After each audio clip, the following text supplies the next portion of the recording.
ما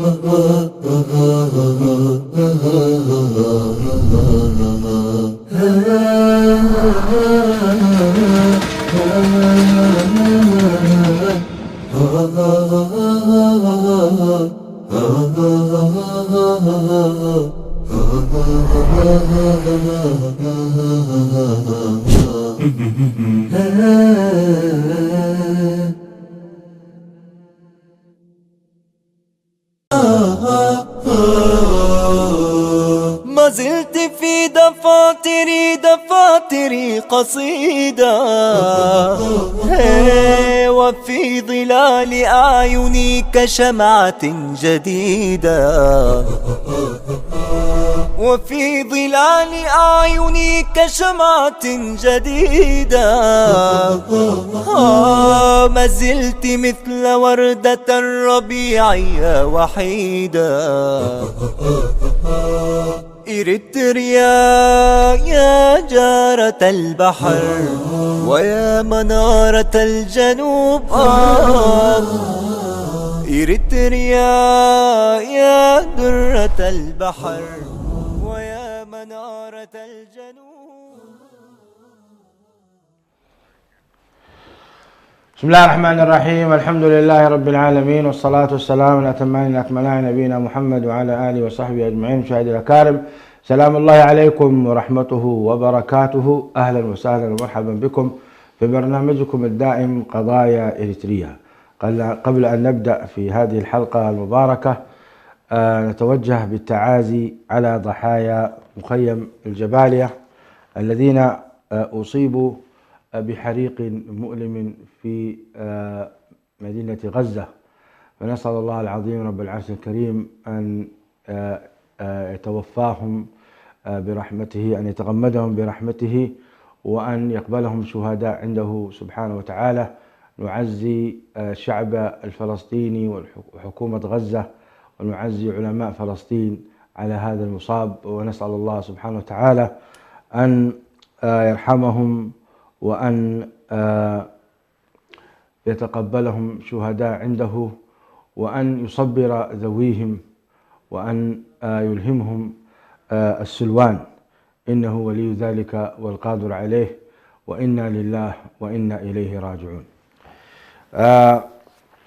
وتواصلا لبرنامجنا في قضايانا الإريترية، نتحدث اليوم عن الحدث وحديث الساعة الذي يدور في المجتمعات وبين يعني الخواص والعوام، وبين العلماء وطلبة العلم وغيرهم، في نشر الفساد والرذيلة ومحاربة الطهر والعفاف الذي تريد بعض الحكومات الجاهلة، الحكومات التي حقيقة سخرت نفسها لتكون جندا للشياطين والطغاة، ألا وهي قضية المثلية التي يسمونها اليوم هؤلاء الناس بغير اسمها الحقيقي، فيسمونها المثلية والحريات من أجل تلميع ما يفعلونه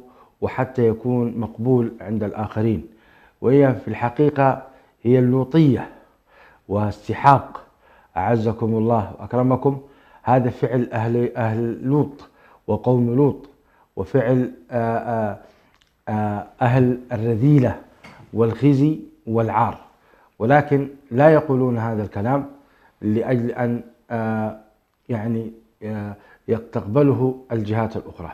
هذا الحديث من الأهمية بمكان أن نتحدث عنه مرارا وتكرارا، لأنه أصبح يغزو بيوتنا كإريتريين خاصة وبيوت المسلمين عامة، وأصبح بعض أبنائنا يتحدثون عن هذا الموضوع من خلال أنه حرية ينبغي أن يتبناها من شاء أن يتبناها، ومن خلال أنه فكر وأنه أمر عاطفي، هو يحب من شاء ويترك من شاء. هكذا يعبر بعض أبنائنا مع الأسف. فما هو واجبنا تجاه هذا الأمر الذي بدأ يغزو حتى بيوتنا مع الأسف الشديد؟ والبيوت فيها الأبناء والبنات والزوجات، فيعني هؤلاء الناس الذين يتبنون هذا الفكر والعياذ بالله وهذه الرذيلة هم من القيادات مع الأسف، ومن العلماء علماء العصر مع الأسف. لا أدري سبحان الله أين يعني عفتهم وطهارتهم، لا أدري ما هو السبب الذي يجعلهم هكذا. الغريب أنك تجد بعض الدول تحرم وتمنع بقوة ما يسمونه بالدعارة، وفي المقابل تسمح بالمثلية. تناقض يعني لا ندري كيف نفهمه. هنا الدعارة يحرمونها ويوجبون عليها العقوبات والضرائب وغيره، وهنا يسمحون بالمثلية، وإياك أن تخالف في هذا الموضوع، إياك أن تخالف، لأنهم بعض الوزراء وبعض القادة هم يمارسون عملية اللواط فيما بينهم، نسأل الله العافية والسلامة، وبالتالي أوجدوا قانون يحمي. هذا الكلام يذكرني حقيقة بقوله تبارك وتعالى حكاية عن قوم لوط حينما قالوا أخرجوا آل لوط من قريتكم. تحدثت مع بعض الإخوان في زيارة لي إلى السويد وقالوا لي إياك أن تنكر هذا المبدأ، وإلا فستنزل عليك أنواع من العقوبات الشديدة قد تصل إلى طردك من البلاد. سبحان الله، ما أشبه اليوم بالبارحة. أخرجوا آل لوط من قريتكم إنهم أناس يتطهرون. لا أريد أن أطيل حقيقة بهذه المقدمة وأستفرد بالحديث عن شيخنا وأستاذنا الداعية الكبير دكتور حسن سلمان في موضوع المثلية والحريات، وبالحقيقة هو موضوع اللوطية. نتحدث عن هذا الموضوع بعد أن نرحب بفضيلة شيخنا باسمكم جميعا بالشيخ دكتور حسن سلمان. أهلا وسهلا شيخنا. كيف بدأ هذا الأمر في أوروبا بالذات، ولماذا بدأ ينتشر اليوم شيئا فشيئا، ولماذا أصبحوا يلزمون الدول التي لا تؤمن بهذا من خلال بعض المنظمات الفاسدة؟ طيب، بسم الله الرحمن الرحيم. الحمد لله رب العالمين، والصلاة والسلام على رسول الله الأمين وعلى آله وصحبه أجمعين. أما بعد، حقيقة قبل أن نأتي إلى أوروبا دعنا نعطي فكرة بسيطة جدا عن الأديان وموقفها بشكل عام من هذه الظواهر، لأننا نحن حقيقة أمام صراع ديانات. قد يتفاجأ البعض بأنه والله هل فعلا من يقف خلف المثلية هي أديان؟ نقول نعم، هي أديان، ولكنها أديان علمانية، أديان وضعية، أديان بشرية، لأن الدين في التصور الإسلامي هو ما يدين به الإنسان ويلتزمه ويقدسه ويلتزم بحرماته وحدوده ويجاهد في سبيله. لذلك النبي صلى الله عليه وسلم لما قال في سورة الكافرون يا أيها الكافرون ختمها لكم دينكم ولي دين. فهنالك الدين الحق وهو الذي أنزله الله سبحانه وتعالى، مبني هذا الدين على أصل عظيم جدا، وهو أصل الإيمان بالله والتزام شعائره وحرماته. هذه الفكرة الأساسية. هنالك إيمان بالله بمعنى أن الله سبحانه وتعالى ينظم حياة البشر من خلال أحكامه المنزلة. فالتاريخ البشري كله هو إما خروج عن أوامر الله أو طاعة لأوامر الله. هنالك أصل ترتكز عليه هذه المسألة، وهو أصل الفطرة، وهو أن الله سبحانه وتعالى خلق هذا الإنسان على سوية طبيعية، وهي فطرة الله التي فطر الناس عليها. من هذه الفطرة أن الله سبحانه وتعالى خلق الخلق من ذكر وأنثى. يا أيها الناس إنا خلقناكم من ذكر وأنثى. فالله سبحانه وتعالى خلق البشرية من ذكر وأنثى، وجعل بين الطرفين ميلا طبيعيا، الرجل يميل للمرأة والمرأة تميل إلى الرجل. فلما كانت هذه العلاقة العاطفية الجنسية ميل هذا الرجل للمرأة والمرأة للرجل، نظمتها الشريعة ضمن ما يعرف بالعقود، العقود المؤسسة للعلاقات بين الطرفين، منظمة للعلاقات الجنسية. وبالتالي من سار وفق أوامر الله سبحانه وتعالى وانضبط بالضوابط الشرعية فيما يتعلق بالعلاقات، فهو ضمن الدين الشرعي وضمن الدين المنزل من عند الله سبحانه وتعالى. من يخرج عن هذا النوع من العلاقات المنضبطة من الناحية الشرعية، القرآن يسميه فواحش. والله عز وجل نهى عن الفاحشة ولم يأمر بها. قال الله سبحانه وتعالى إن الله لا يأمر بالفحشاء، وقال إن الله إن الله يأمر بالعدل والإحسان وإيتاء ذي القربى وينهى عن الفحشاء والمنكر. فذكر أنه لا يأمر مطلقا، لأنه بعض الناس يزعم بأن الله أمرنا بها الفاحشة نفسها، قال لا يأمر بالفحشاء. عبر التاريخ كله لم يثبت على الله ما لا تعلمون. وبالتالي في دين الله عبر التاريخ ما أباح الله الفاحشة. ولذلك سبحان الله هذه الحالة، الخروج عن النمط الفطري في البشرية، حصل مع عهد ما بعد إبراهيم عليه السلام. يعني تصور ما قبل إبراهيم إلى فترة لوط عليه السلام لم تعرف البشرية الميل اللي هو يسمى المثلية، هذا اللي هو ميل الجنس إلى جنسه، يعني ميل الرجل إلى الرجل وميل المرأة إلى إيه؟ مرأة. فعل قوم لوط، فعل قوم لوط. نعم. عليه.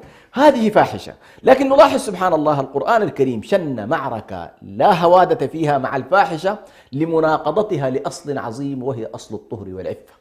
الإيمان والشريعة تؤسس للطهر، تؤسس للعفاف. الفاحشة تؤسس للخروج عن الحياء والخروج عن الفطرة والوقوع والعياذ بالله في الرذيلة. وبالتالي أنت في صراع مع هذه الظاهرة ما بين أولياء الرحمن وأولياء الشيطان. فالشيطان يدعوهم إلى إيه؟ إلى الفحشاء ضمن خطوات، ولا تتبعوا خطوات الشيطان، فهي خطوات يبدأ بالشيء فشيء إلى أن تصل نهايته. فالبشرية على كل عرفت هذه الظاهرة منذ عهد لوط عليه السلام، وبعث لها رسول خاص، وكانت أقسى أنواع العقوبات الإلهية نزلت على هؤلاء القوم، نزلت على قوم لوط، والقصة طبعا معروفة في القرآن الكريم. على كل حرمتها بعد ذلك كل الشرائع، موسى عليه السلام، عيسى عليه السلام، محمد عليه الصلاة والسلام. وظلت سبحان الله حتى الشعوب التي لم تدين بالديانة الأديان السماوية أو الشرائع السماوية، لكن ظلت بحكم الفطرة تناقضها. يعني مثلا الآن عندك بعض الشعوب في الشرق، عندك الصين وعندك روسيا وعندك الهند مثلا، هذه شعوب شرقية حتى هذه اللحظة ولم لو تزن بدين صحيح، لكنها تنفر من إيه؟ تنفر من هذا الأمر ويعتبرونه مدمر لشعوبهم. على كل وصلت حالة أعوذ بالله الهيمنة الشيطانية في أوروبا عندما أرادت أن تتحرر من الأديان، وأعلنت ما أسمته بموت الإله، وجعلوا الإنسان يقوم مقام الإله في سيطرته على الكون وعلى الطبيعة، وجعلوه حرا طليقا يفعل ما يشاء دون أن تكون عليه أي رقابة ودون أن تملى عليه أي قيود. لكن لاحظوا هذه الحرية التي كانت في الفترات السابقة، حتى الحريات الجنسية كانت بين الرجل والمرأة، بلغوا في هذه الحالة والعياذ بالله من الفحش والقبح والمنكر ما جعلهم لا يشعرون بالحالة الغريزية الطبيعية، فصار والعياذ بالله لا يشعرون باللذة، لا يشعرون باللذة. ولذلك سبحان الله في بعض الشعوب الآن حصل موت لما يعرف بالجنس الطبيعي، لأنه خلاص الأمر عندما يتحول إلى نوع من الحالة الحيوانية تفتر فيه النفوس، وبالتالي يبدأ الإنسان في البحث عن أمر آخر. فهم صاروا الآن يبحثون عن إيه؟ عن التلذذ والغريزة خارج الوضع الطبيعي اللي نظمته الأديان ونظمته الشريعة. وبالتالي من خلال على كل التفلت عن قيود الأحكام الشرعية، التفلت عن قيود الفطرة، التفلت عن القيود التي حتى تنظمها القوانين الوضعية، وصلت الآن أوروبا إلى فكرة إن والله لا بد من السماح لهؤلاء. يعني إلى قبل عقدين من الزمان مثلا لم يكن هنالك قبول في كثير من الدول الأوروبية كانت تجرم هذه الأمور. الآن يشنون حملة شعواء على قطر لأنها لا تستقبل هؤلاء المسلمين. أحسن. هو المشكلة وين يا شيخنا؟ المشكلة في أنه والله هم يزعمون حرية، هكذا يزعمون أن هنالك حرية. طيب أليس من الحرية أن تمنح الآخر حرية الرفض؟ لا. وهل الإنسان حر فعلا يا شيخ حسن؟ لا هي حالة نجيها دي هي دي إن شاء الله خلينا نحرر المسألة دي. نعم. هو هذه الإشكالية، لو بنيت أن الإنسان هو عبد مخلوق وعبد مأمور وعبد مستخلف وعبد مكلف، ده التصور الديني. نعم. وبالتالي يعيش حياته وحريته ضمن هذا الفهم. فبالنسبة للتصور الإسلامي لا مساحة للحرية خارج الإيمان، خارج استشعار الآخرة، خارج مفهوم العفة، خارج مفهوم ترك الفواحش. جميل. لكن كيف أقنع أنا ولدي مثلا نعم. الذي يعيش في وسط أوروبا ويتبنى هذا الموضوع ويقول لك هذه حرية شخصية؟ ما هي الأساليب وما هو الطرح الذي يجعلني أقنع ابني؟ هذه مشكلة واقعة فعلا، أوائلنا هناك. نعم. كيف أنا أقنع ابني؟ هذا حقيقة لا تكاد تجد له معالجة إلا منهج النبي صلى الله عليه وسلم، وما ذكرته عائشة رضي الله عنها في صحيح البخاري عندما قالت كان أول ما نزل شيء من الترغيب والترهيب والإيمان بالآخرة والتذكير بالله، حتى إذا ما تهيأت النفوس والقلوب لتقبل أوامر الله قال لهم لا تزنوا لا تسرقوا، ولو كان أول ما نزل لا تزنوا لقالوا لا ندع الزنا، لا تسرقوا لقالوا لا ندع. فالتأصيل الحقيقي لفكرة إنه والله الشاب يتقبل أوامر الله أنه أول شيء يؤمن بأنه عبد مكلف ويتلقى أوامر من الله. هذه القضية جوهرية في التربية، وهذه لا بد أن تكون منذ الطفولة. يعني أنت ما ممكن تترك طفلك من البداية لا تعلمه ما هو الحلال وما هو الحرام، تعلمه أنه مسلم، تعلمه ماذا تعني كلمة إسلام، ماذا تعني كلمة إيمان. كلمة إسلام يا ولدي تعني أن تستسلم لله سبحانه وتعالى وتتلقى أوامره بالقبول. كلمة الإيمان يا ولدي تعني الاستجابة لأوامر الله كلها والانتهاء عن نواهيه. فهذه القضية تبدأ حقيقة من ترسيخ مفهوم الإيمان بالله والإيمان بالآخرة. هذين الأصلين اللذين ركز فيهما النبي صلى الله عليه وسلم في المرحلة المكية. يعني المرحلة المكية تكاد تكون إيمان بالله واليوم الآخر والنبوات وأصول الدين الكبرى. إذا لم نؤسس أبناءنا منذ البداية على هذه المسائل وينطلقون من مفهوم الحرية الغربية، يقول لك الحرية، مفهوم الحرية في التصور الإسلامي موجودة لكن ضمن منظومة هذا التسلسل القيمي، وبالتالي مفهوم الحرية لا يعلى على مفهوم الإيمان، مفهوم الحرية لا يعلى على مفهوم الاستسلام، مفهوم الحرية لا يعلو على مفهوم الحق، مفهوم الحرية لا يعلى على مفهوم الباطل. هذه كلها مفاهيم متسلسلة تربط ببعضها البعض حتى يستطيع الولد يفهم إنه والله هو أن يكون مسلما معنى ذلك الاستسلام لله والانقياد له بالطاعة والتزام ما أمر واجتناب ما نهى. هذه كلها لابد. المشكلة أن من نجي في الواقع يا شيخ حسن نجد أن الوقت أصلا لا يسعف، لأن الطفل نفسه يعني يذهب إلى المدرسة من الساعة 7 صباحا ولا يعود إلا الساعة 5 مساء، فأكثر من يعني 10 ساعات هو في المدرسة أو بين ذهاب وعودة، وإذا عاد يعود إلى بيته ساعات قليلة ثم ينام. يعني وهكذا دواليك 5 أيام ليس هناك عنده وقت إلا السبت والأحد، وهذه الفترة فترة قصيرة جدا ويريد أن يرتاح فيها. هذا من جانب الوقت. الجانب الآخر أنت إذا كنت تبني كما ذكرت جزاك الله خيرا على معنى الإسلام والإيمان وأركان وإلى آخره، المدارس تهدم أنت ما تبنيه أنت. والعجيب الغريب يا شيخ حسن أنهم الآن ضمنوا تدريس المثلية في المناهج الدراسية، ضمنوا هذا وأوردوه أن الطفل الصغير يتعلم المثلية من صغره. يا للعجب والله، نسأل الله العافية. والله شيء غريب يا شيخ حسن. صح. على كل هذه شيخنا ما هي نصيحتكم لإخواننا؟ أي نعم. ما هي نصيحتكم؟ هو على كل واحد من أمرين حقيقة، إما أنك والله وجلوسك في هذه المواطن يحملك مسؤولية كبيرة جدا، تبحث لك عن نمط تربية معين، كيف تحافظ على أبنائك، كيف تربيهم تربية صحيحة، أو في نهاية المطاف أنت ستضطر إلى أنك هذه البلاد والعيش فيها نفسه سيكون مكلف.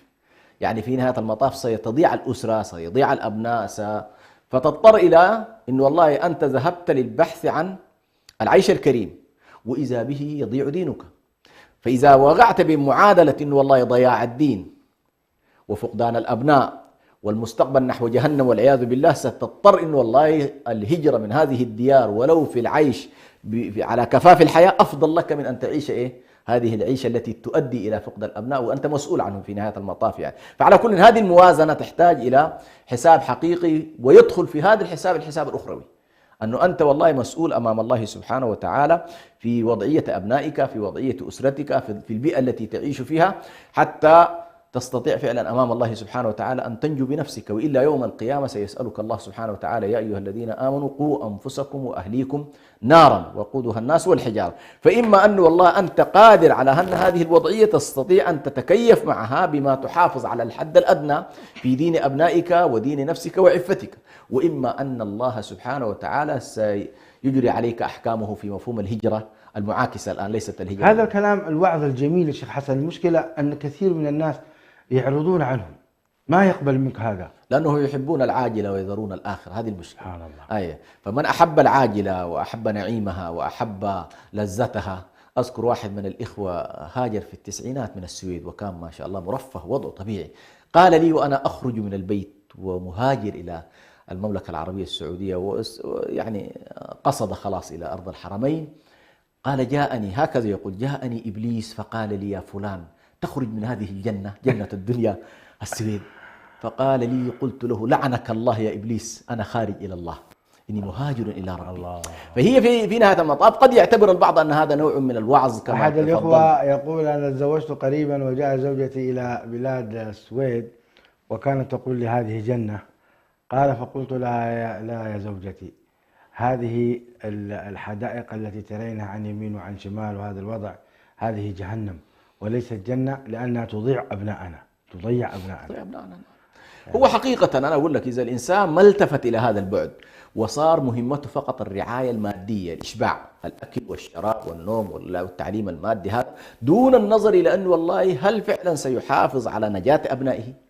هل سيحافظ أم أنهم يوم القيامة سيتعلقون به، سيتعلقون بك بأنك أنت من وضعتهم في هذه البيئة التي أضاعتهم في نهاية المطاف وكانوا يعني يا شيخ حسن الآن الواقع مرير.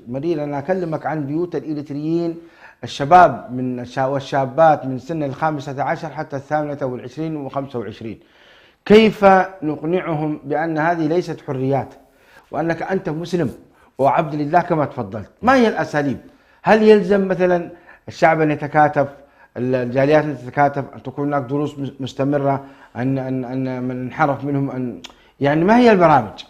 هو على كل في أوروبا صراحة البرامج التي يمكن أن تقوم بها المجموعات على مستوى التربية أنا أعتقد ستكون آثاره إلى حد ما قد تحافظ بعض الشيء، لكن ليست بتلك القوة، لأنه أنت الآن في مواجهة الدولة المتوحشة في عالم الاقتصاد، المتوحشة في عالم الاجتماع، في كل شيء. يعني أنت عندما تدخل إلى سيستم الدولة كما تفضل، حتى لو أردت أن تسبح عكس التيار فإنك سيطحنك يجرفونك. صحيح. نعم. وبالتالي أولا في قضايا طبعا لا يستطيع أن يقوم بها جالية واحدة بعينها بقدر ما يمكن أن تقوم بها الجاليات المسلمة فيما يمكن أن نسميه بصراع القوانين. إنه والله تكون هنالك حملات ضخمة تقوم بها الجاليات من خلال التأثير على النواب، من خلال هذا شغل على كل شغل ذات طابع سياسي برلماني، هذا يمكن أن تقوم به الجاليات المسلمة بمجموعها. يعني في الدولة الواحدة يضع برنامج، يضع سيستم معين في مسألة التصويت، ولها تأثير عموما هذه في بعض البلدان. هذا جانب. الجانب الثاني إنه والله هنالك مساحات في الجانب التربوي، إنه والله يمكن لهذه الأسر أو هذه الجاليات تتكاتف مع بعضها البعض في المدارس التربوية الخاصة، بدل أنك ترمي ابنك مثلا في مدارس يكون فيها هذا النوع من الإكراه. يمكن الناس أن تتفق مع بعضها البعض للحفاظ. وفي النهاية في نهاية المطاف أنا أتصور بأن والله في أوروبا سيذهبون إلى هذا الاتجاه. كان يقول لي أحد الإخوة يبدو لي مقيم في بلجيكا، قال لي نحن الآن صرنا نتطلع إلى أن نعامل معاملة الذميين في الدولة الإسلامية، لا نريد حتى المساواة في المواطنة. يا أخي اعتبرونا مواطنين من الدرجة الثانية، اعتبروا لنا خصوصيتنا إيه؟ خصوصيتنا الدينية. يا سلام. لاحظ يقول لي هذا بدأنا نفكر فيه بجدية، يقول بدلا أن تعتبرني مواطن من الدرجة الأولى فتنتهك هويتي وديني وثقافتي وعرضي وكل شيء وتأخذ أبنائي لتصيغهم، لا أنا اعتبرني يا أخي مواطن درجة إيه؟ درجة ثانية اللي أحافظ عليه. أنا أحافظ عليه. نعم. إيش حق المواطن درجة ثانية؟ أيوه إنه مثلا في الدولة الإسلامية المواطن الذي نسميه ذمي عند الوالد عنده حق التربية، حق الولاية على أبنائه، حق إيه؟ فهو الذي يشكل لدرجة سبحان الله يشكلهم على الكفر والدولة تحميه. يا سلام. تصور يشكلهم على الكفر. لما يبلغ عمر 18 الدولة تقول له والله يا أخي هذا الطفل من حقه أن يختار. لاحظت؟ لا أعد قضية الشيخ حسن. نعم. إعطاء الدولة الإسلامية الحرية للذميين. نعم. أعد هذه النقاط. فموضوع الدولة الإسلامية الذمي يعني له حق أن يعتقد. له أن يعتقد. إيه؟ وله أن ينشئ أبنائه على ما يعتقد. نعم. لاحظ الآن أليست الولاية العامة من حقها أن تقول لك والله هذا الطفل أنت قاعد تنشئه على الكفر؟ إيه؟ لا، عندك ولاية. الدولة الإسلامية لا تتدخل ولا تسحب أبنائك، بل بالعكس هذا ما يسمى عندنا بالحقوق الدينية. يعني أنت من الحقوق الدينية عندك أن تنشئ أبنائك على دينك إلى أن يختاروا هم بعد ذاك الديانة التي يرون. نعم. لكن تقول لك والله أنت ربيهم وتوفر لك البيئة التي تعلم فيها أبنائك الدين الذي تريد، وتترك لك كنائسك. نعم. تذهب كما نعم. وعندك الولاية على تزويجه، هذه الولاية إلى الزواج موجودة عندك، لا تسحبها منك. الله. فهذه كلها سبحان الله. في حين العكس ماذا يفعلون؟ هذا الإشكال. يعني لاحظ الآن لما يجي يتكلمون عن إنه والله أنتم انتهكتم الحريات، لا نحن ما انتهكنا الحريات، بالعكس. يعني هذه الحماية الآن بدأ بعض إخواننا سبحان الله الذين ذهبوا إلى أوروبا، يحكي لي واحد يقول لي بدأنا ندرك قيمة الذمة التي في الإسلام. الله. لما نقول والله ذمي قال كنا نتصورها حاجة مذمومة. قال لا، بالعكس، هذه فعلا شيء مهم جدا في أنه أنت الآن ما شاء الله يمكن للشخص في بلاد المسلمين يهاجر من بلاد الضغط هذه إلى بلاد فيها نوع من الحريات الإسلامية ولا أحد يعترض عليه. يمكن أن يبنوا مدارسهم، يمكن أن يقيموا كنائسهم، يمكن أن يكون لهم ديانتهم ورجالها، ويفعلوا ما يشاءوا في هذا الاتجاه. هل أنت تستطيع هذا الوضع الآن في أوروبا؟ يعني بالحالة اللي ماشية الآن، إذا كانوا يتدخلون في التربية والتعليم منذ البداية ويجبرونك إجبارا على ما لا تريد، حتى لو قلت أن هذا يتعارض مع ديني هذه مشكلة، لأن أنت معناها ولو أردت أن تقول للطفل تعلمه أنه هذا منكر وهذا حلال وهذا حرام، يتناقض أيضا مع إيه؟ مع ما ينشرون. فعلى كل ما يزعمونه الآن من حريات وليست حريات في حقيقة الأمر، هو استعباد للإنسان بطريقة إيه؟ بطريقة العلمانية، هو استعباد للإنسان. يعني لا ليتهم أيضا يعملون بالعلمانية يا شيخ حسن. نعم. هم لا يعملون بالعلمانية ولا يعملون بالديمقراطية أبدا، إلا إذا جاءت في صالحهم. نعم صحيح.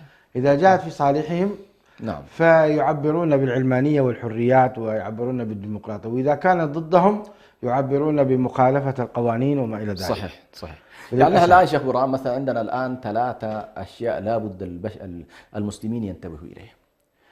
عندنا الآن لاحظوا بأن حتى يصلوا إلى المثلية وتقبلها، لاحظ هنالك برنامج مدعوم من الأمم المتحدة بصناديقها المالية اللي هو موضوع الإلحاد، ونزل الآن هذا الموضوع لأنه يدركون بأنه والله ما دام في الله، الآخرة، الجنة، النار، أنت ستكون في إشكال، فمباشرة نزلوا برنامج الإلحاد لمحاربة، حتى لا تقول قال الله. انتهينا. نعم. إذا لما أنت ترفع عني كلفة الله وهذا الخوف الذي يصاحب الإنسان في داخله من الله، أنت فتحت المجال لإيه؟ لأنه خلاص أفعل ما أشاء. لاحظ هذه واحدة. لاحظوا أيضا العقبة الثانية، العقبة الأولى هو الله جل جلاله سبحانه وتعالى، لأنه سبحان الله الفطرة الداخلية هم يدمروا فيك الفطرة. نعم. شعور الله والآخر هذه يدمر. عجيب. لاحظوا العقبة الثانية، وإن كان مكر لتزول منه الجبال. والله عجيب يا شيخ حسن. الحالة الثانية قالوا العقبة الثانية هي الأسرة. الأسرة عقبة، لأنه ستقول للطفل هذا حلال، هذا حرام، هذا صح، هذا خطأ، هذا يا ولدي ليس لا تفعل. صحيح. دمروا الأسرة، فصاروا البنت والولد يرسخوا فيهم التمرد على الأسرة عن طريق وكأنما بالإعلام، بالتربية، بالمناهج، بالقوانين، حتى بالقوانين أنا حر أخرج عن الأسرة. وجابوا لنا ما يعرف الآن بتيار النسوية. تيار النسوية هذا من أخطر التيارات التي تعمل على تفكيك مفهوم الأسرة. طيب تخرج البنت تحت حجة إنه والله أنا حرة، أنا ماذا يمارس علي نمط ذكوري، الأب يتسلط علي، الأخ يتسلط علي، يا سيدتي ماذا ستفعلين؟ تخرج من البيت تتمرد على إيه؟ على الأسرة. نعوذ بالله. إذا خرجت على الأسرة، خرجت من القيد الثاني وهو القيد الاجتماعي، بالإلحاد خرجنا من القيد الديني، وبالتمرد على الأسرة خرجنا عن القيد إيه؟ الاجتماعي، فدخلت في الفساد. بسهولة جدا. سبحان الله، بعد فترة ستتحول هذه الفتاة إلى سلعة، سيدخلونها مباشرة في إيه؟ أنها سلعة من السلع، بيع الأجساد. طبعا ستبيع الجسد. طبعا. سبحان الله، حولوها من امرأة مكرمة وتحت حماية أبيها وحماية إخوانها وحماية أقربائها ومصونة في كل هذه الفترة إلى حالة إيه؟ مرمية في الشارع كما يقال. ما يسمونه بالمنظمة النسوية شيخ حسن، ما الذي يقصدون؟ أي المنظمات النسوية هذه اللي تدعو إلى ما يعرف بخروج المرأة عن سطوة الرجل، هكذا يقولون، إنه والله الرجل وولايته وقوامته وكذا هذا النمط ينتهي. ماذا يحدث؟ يحصل إنه والله المرأة تتكافأ في كل شيء مع الرجل. طبعا هذه قضية كبيرة لو أردنا أن نناقشها، إنه والله فعلا يعني هل بهذه الصورة يجحفون في حق المرأة أم ينصفون المرأة؟ هذه النقاش يمكن أن يطول بنا حقيقة في هذا الجانب، لأنه سبحان الله ستلاحظ بأن الأديان كرمت المرأة منذ لحظة ميلادها إلى لحظة وفاتها. نعم. كرمتها أحسن تكريم. فتجد أن من البداية الولاية على الأب، يظل يصرف عليها، يتولاها، يحميها، يرعاها، يكون لها حصنا منيعا حتى لا تفترسها إيه؟ الذئاب. ثم تنتقل من ولاية رجل إلى ولاية رجل آخر بالزواج، ثم في إطار ولاية الزوجية إذا استمر الأمر بشكل جيد تظل، ما استمر حصل طلاق تعود إلى ولاية أبيها أو أخيها، وفي كل ذلك ملزم الوالد بحمايتها المادية والمعنوية حتى يموت.